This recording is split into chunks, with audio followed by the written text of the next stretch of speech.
주님께서 여러분과 함께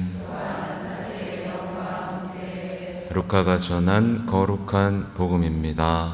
주님 영광 받으소서. 그때 예수님께서는 12제자를 불러 모으시어 모든 마귀를 쫓아내고 질병을 고치는 힘과 권한을 주셨다. 그리고 하느님의 나라를 선포하고 병자들을 고쳐주라고 보내시며 그들에게 이르셨다. 길을 떠날 때 아무것도 가져가지 마라. 지팡이도 여행 보따리도 빵도 돈도 여벌옷도 지니지 마라.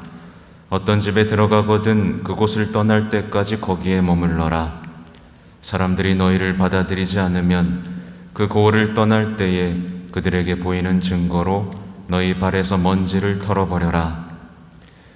제자들은 떠나가서 이 마을 저 마을 돌아다니며 어디에서나 복음을 전하고 병을 고쳐주었다.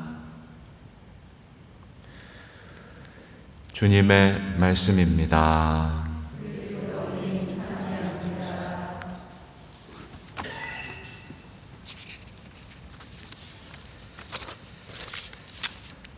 자비로이 교회를 이끌어 주신 주님 기억하며 감사하게 하소서. 네, 오늘은 제 1독서 에즈라기의 말씀을 좀 깊이 묵상해 보고 싶은데요. 에즈라가 아주 열렬하게 기도를 하는 장면이 나옵니다. 우리는 기도가 어렵다고 생각하는데 성경엔 다 나와 있어요. 에즈라의 기도를 통해서 우리의 기도가 어떠해야 하는지를 정확하게 배울 수 있습니다. 에즈라의 기도는 기도의 모범이기도 하고, 그러니까 보면요, 내용을 읽으셔서 알겠지만 좋은 기도는 언제나 주님과의 관계를 회복시키는 기도입니다. 주님과의 관계를 회복시키고 신뢰를 되찾고 희망을 되찾고, 그죠? 사랑할 수 있는 힘을 주는 기도가 좋은 기도죠, 그죠? 그분과의 관계 회복이 핵심입니다.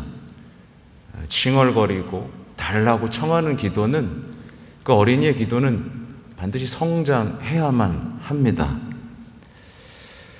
보면 단식을 하고 겉옷을 찢고 무릎을 꿇고 두 손을 펼쳐서 부끄럽고 수치스러워하면서 고통스러워하면서 이 에즈라는 지금 기도를 하고 있어요.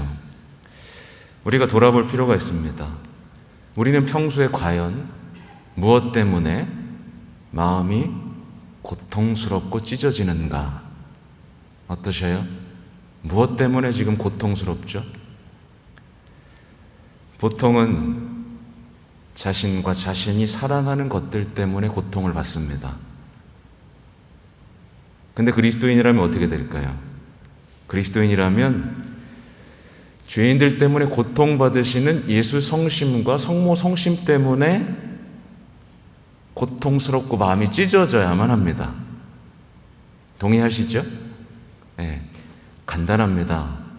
죄인들 때문에 고통받으시는 그 예수 성심을 우리가 조금이라도 사랑한다면 당연히 그 고통스러움에 우리 자신을 바치게 되겠죠. 또 여러분은 무엇 때문에 부끄럽고 수치스러우세요? 자존심 상한 거? 돈 뜯긴 거? 사기당한 거? 모욕당한 거? 굴욕당한 거? 이것 때문에 부끄럽고 수치스러우세요? 아니죠. 그리스도인들은 뭐에 부끄럽고 수치스러워야 하죠? 죄악과 잘못 때문에 부끄럽고 수치스러워야 합니다. 이게 기본이에요. 요게 준비가 된 사람은 반드시 성장하게 됩니다. 제가 약속드릴 수 있어요.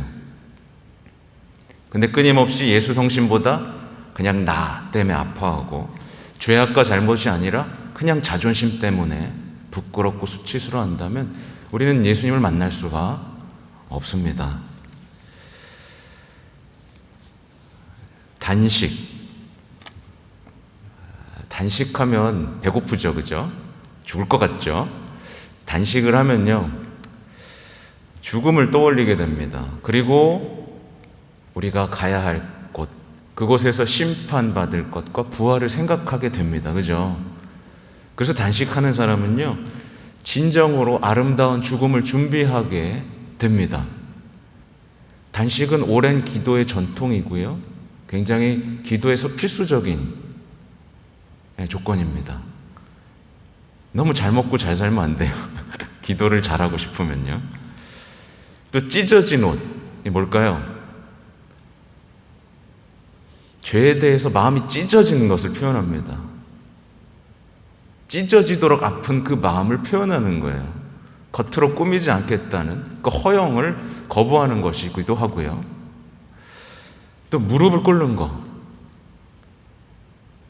무릎 꿇고 기도하고 계세요? 무릎을 꿇는 건 주인과 종의 관계를 표현합니다. 그래서 우린 기도할 때 사실 무릎을 꿇어야 돼요. 명확하게 합니다. 주인이고 종입니다. 그죠? 그리고 무릎을 꿇음으로써 우리는 그분께 순종하겠다는 마음을 내 몸으로 표현하는 거예요. 순종하겠습니다. 충실하겠습니다. 당신이 이제 주인입니다. 그리고 두 손을 펼치는 건 뭐죠? 주님께 대한 의탁입니다. 그죠? 아주 가난한 마음이에요. 주님이 없으면 저는 아무것도 아니라는 그 절절함을 상징하죠. 근데 오늘날의 기도는 이게 다 빠지고 어떻게 됐죠? 그냥 세련되고 기술적인 기도만 남은 것 같아요. 네, 이렇게 하면 마음이 평온해집니다. 네, 이렇게 하면 치유받을 수 있습니다. 그냥 뉴에이지랑 구별이 안 돼버리는 것 같습니다. 기복신앙하고도 구별이 안 되는 기도만 오늘날 남아버린 것 같아요. 정리하면 그렇습니다. 단식하지 않는 기도는요, 언제나 그 사람의 내면에서 나 잘 먹고 잘 살고 싶어 라는 지향으로 기도하게 됩니다. 어쩔 수 없어요. 배부른 채 하는 기도가 어떤 간절함이 있겠어요. 그죠? 배부른 채 하는 기도는 언제나 잘 먹고 잘 살고 싶어 하는 그 마음, 재물을 섬기는 마음이 들어가게 되어 있고요. 죄에 대한 부끄러움이 빠진 기도, 찢어진 마음이 빠진 기도는 언제나 원망이 그 중심에 자리 잡습니다. 힘들어요. 저 사람 좀 바꿔주세요. 주님 왜 저한테 안 해주세요? 원망. 죄에 대한 부끄러움이 빠진 기도가 어쩔 수 없이 글로 갈 수밖에 없고요. 무릎 꿇기보다는 편안하게 발 뻗고 누워서 가장 편안한 자세로 드리는 기도에는 언제나 세상이 주는 안락함과 평화에 대한 욕망이 자리 잡고 있습니다. 그리고 하느님을 만만하게 보는 마음도 있는 거죠. 또 두 손을 펼치지 않는 기도는 절대적인 신뢰가 빠져 있습니다. 있어도 그만, 없어도 그만. 난 성당을 다니긴 하지만 내 마음대로 나가지. 난 주님을 믿지만 성당은 안 나가지. 만만하게 보고, 그렇죠? 절대적인 신뢰를 하지 않는 그 마음이 자리 잡고 있습니다. 우리의 기도를 돌아보게 하는 아주 중요한 말씀이죠. 오늘 화답송에 보면 마지막 부분에 죄인들아 돌아와 그분 앞에서 의로운 일을 하여라. 그분이 너희를 받아들이시어 자비를 베푸시지 않겠느냐 라는 얘기가 있습니다. 죄인들이 돌아와 그분 앞에서 의로운 일을 한다면 우리의 죄는 용서받을 것이고 그분의 자비를 체험하겠죠. 그럼 의로운 일이란 뭘까요? 우리 의로운 일을 해야 되잖아요. 의로운 일이란 되게 단순합니다. 주님 마음에 드는 일이고요. 주님을 기쁘게 해드리는 일입니다. 그럼 과연 주님이 가장 기뻐하시는 일이 뭘까요? 주님이 가장 기뻐하시는 일. 우리가 잘 먹고 잘 사는 걸까요? 주님이 가장 기뻐하시는 일은 무엇보다도 영혼들을 구원하는 일입니다. 이거보다 기쁜 일은 없어요. 영혼들을 구원하기 위해서 목숨까지 내바치셨거든요. 또 그 영혼들을 구원하기 위해서 주님이 받으셨던 그 고통을 나도 받겠다고 다짐하는 겁니다. 동의하세요? 네, 별로 동의하지 않으시는 것 같아요. 주님께서 받으시는 그 고통에 동참하는 신앙인이 있다면 그는 정말 주님을 기쁘게 해드리는 일입니다. 아무튼 의로운 일이란 죄인들을 사랑하는 그 예수 성심을 사랑하고 하느님의 뜻 가운데 십자가를 따라지는 것, 그것만큼 아름다운 건 없겠죠. 제가 오늘 새벽에 눈이 일찍 떠져가지고 파우스티나 성녀, 요 성화, 예수님을 본 주인공 파우스티나 성녀가 쓴 일기를, 노트 제6권을 읽다가 성녀가 죄에 성찰하는 장면을 봤어요. 뭐라고 나오냐면 이렇게 나옵니다. 성녀도 그렇게 예수님을 사랑했고 예수님의 고통을 그냥 온몸으로 받은 성녀거든요. 오상이 없었을 뿐이지 때때로 막 가시관 쓰는 그 고통 때문에 진짜 뭐 먹은 것도 다 토하고 그냥 완전히 진저리 치는 고통 속에 살았던 성녀입니다. 이 성녀가 이렇게 기도해요. 지극히 다정하신 저의 예수님, 주님의 한없는 선하심과 자비에 의탁하여 간청하오니 이 문제에 대하여 주님 마음에 들지 않는 것이 있거나 제가 잘못한 것이 있으면 제발 저에게 알려주십시오. 만일에 그런 것이 있다면 주님께 청하오니 주님께서 제 마음속으로 들어오실 때 제 마음을 불안으로 채워주시어 주님의 불쾌하심을 제게 알려주십시오. 그리고 만일에 제가 잘못한 것이 없다면 저에게 평화를 주심으로써 그것을 확인시켜 주십시오. 죄에 얼마나 민감했던지 알겠죠, 그죠? 이게 파우스티나 수녀 일기 노트 제6권 1608항에 나오는 얘기입니다. 그래서 제가 말씀드리는 건 죄에 대해서 성찰을 잘 하자라는 거예요. 죄를 성찰하지 않는 그리스도인은 사실 좋은 그리스도인이 아닙니다.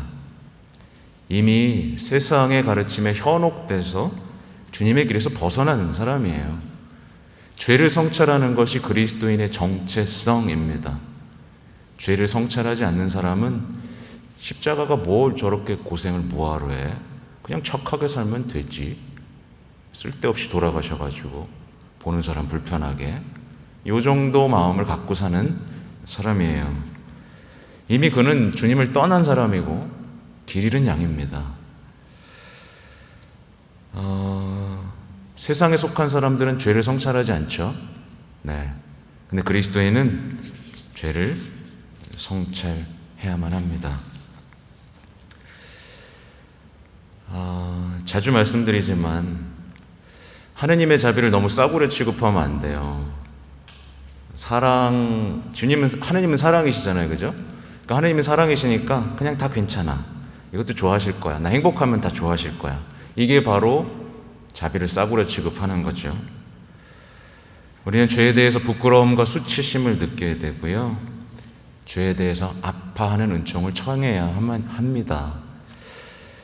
죄에 무감각해지게 되면요, 이제 자주 반복해서 말씀드리는 거지만 이런 현상이 벌어져요. 하나님의 말씀이 이제 답답합니다. 십계명이 답답해요. 말씀의 위로를 못 받고요. 충실한 신앙인을 비웃게 됩니다. 아유, 뭐 이렇게 저렇게 기도를 많이 하고 열심히 하나. 그리고 고통 앞에서 도망칩니다. 아주 작은 봉사자들에게서 많이 나타나는 현상입니다. 봉사하러 왔다가 조금만 모욕당하면 다 도망쳐버립니다. 또 원수에 대한 증오와 분노를 참지 못해서 주변에 다 전하고 다닙니다. 험담, 그죠? 뒷담화, 참을 수가 없거든요. 예.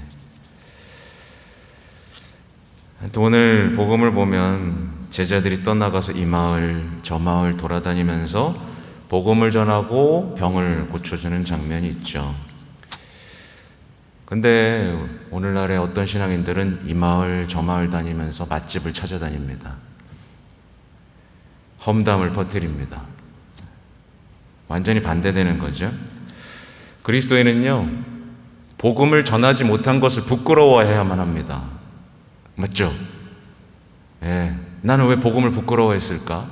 복음을 전하지 않는 것을 부끄러워해야 되고요, 완전해지지 못한 것에 대해서 수치스러워해야 됩니다. 나는 왜 완전해지지 못할까? 주님이 어려운 거 시킨 거 아닌데, 주님이 하실 수 있도록 은총도 주시고 할 수 있는 것만 우리에게 알려주셨는데 나는 왜 지지부진 신앙에서 성장하지 못하고 완전해지지 못할까? 만약에 우리가 완전해지지 못하면 우리가 누군가에게 복음을 전하기 너무 어렵거든요. 아무튼 우리가 오늘날엔 병을 고쳐지는 일이 별로 없는데, 병을 우리가 못 고치는 이유는 우리가, 저를 포함해서 말씀드리는 거예요, 우리가 교만하고 빈곤하고 미천한 상태에 있기 때문에, 우리가 우리의 힘만으로 살려고 하기 때문에 그렇습니다. 아무튼 세례 성사 받으셨잖아요, 그죠? 견진도 다 받으셨고 충분합니다. 난 준비가 안 됐어 라고 말할 필요가 없어요.